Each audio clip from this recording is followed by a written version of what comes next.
as we move on into the next 5 years of the church existence and engaging in the different aspect of the work here.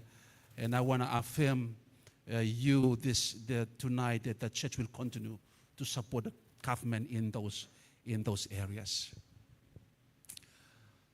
Also tonight, I would like to acknowledge the dedicated church leaders, pastors, and delegates who are here. I know it's not that easy for you to make that commitment to travel far and near. I know it costs a lot of commitment in finance.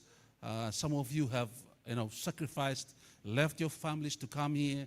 I just want to say thank you on behalf of the Trans-Pacific Union Mission for you to make those commitments to be here for our meeting.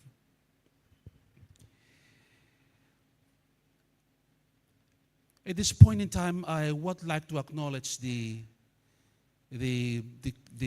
mission administrators. Pastor Tambua, the president, thank you for your leadership. Thank you for your vision for the church for the last 5 years. And I believe God will bless you as you continue to lead Kiribati Mission into the next 5 years.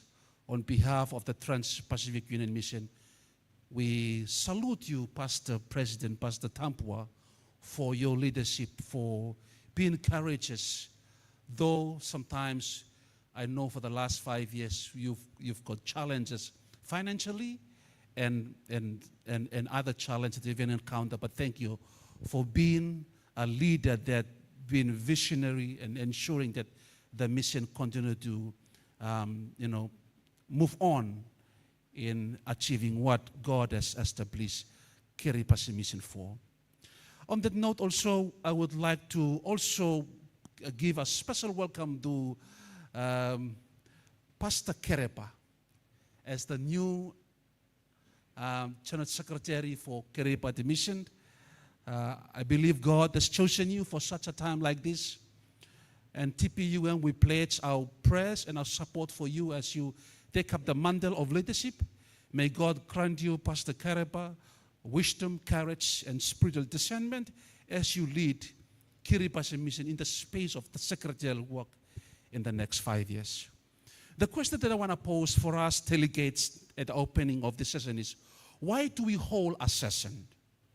Why the church holds a concurrent session like this after each 5 years?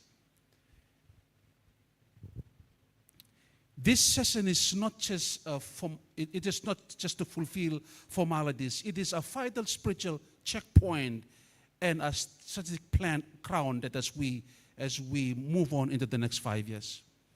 And if there are some things for me, some points for me to raise as we comment and as we discuss and make plans for the next 5 years, it is important for me to raise that at this, why we gather this way at the end of 5 years to, number one, is to hear the reports of God's work.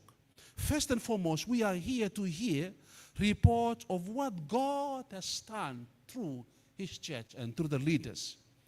The mission reports are not merely administrative documents. They are songs of praise detailing the victories won by the grace of God. Number two, why we are here, to review and evaluate. This is an opportunity, delegates, for us to review and evaluate our effort, our strategies, and our resources. We must prayerfully ask, where have we been effectively? Where can we be better? And where do we need to refocus our energy? Why are we here? To chart the future together. I'm calling on you to put on your thinking cap as you listen to report, ask questions that together we can be able to envision and chart the future of God's work here for the next 5 years. And let me make it clear, this session is not about complaining or pointing fingers at someone. We are not here to dwell on what went wrong or engage in political strife. We are here as delegates of the King of Kings, united by our common purpose.